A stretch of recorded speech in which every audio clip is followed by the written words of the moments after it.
falta hoje é você olhar para as pessoas, né?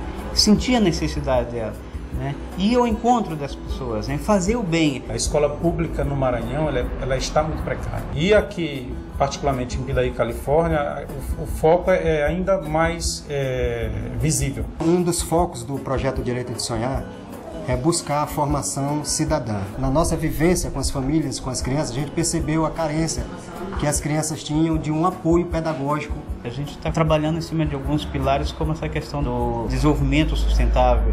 E a educação, ela entra como um fator muito importante. Onde a gente focou trabalhar o reforço escolar e, a partir daí, também trazer outras vivências para essas crianças. E quando a gente fala de carente, geralmente a gente associa carência à questão meramente material, né?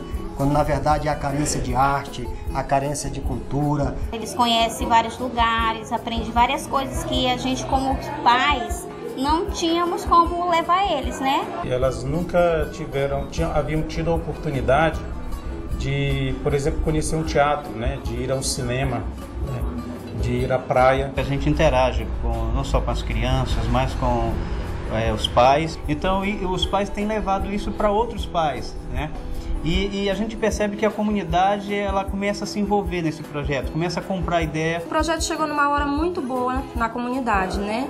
E de forma muito positiva na vida das crianças, na convivência familiar. Foi muito importante. Conseguiram se comunicar mais. A gente também já passeou em vários lugares, como na Vale, em teatros, a gente foi conhecer os teatros. Influencia nossos filhos a outro mundo. O grupo está conseguindo melhorar até a vida em casa, eles estão melhorando a relação com os pais. Nossa proposta não é de trabalhar o assistencialismo, mas é de formar pessoas para assumirem o protagonismo.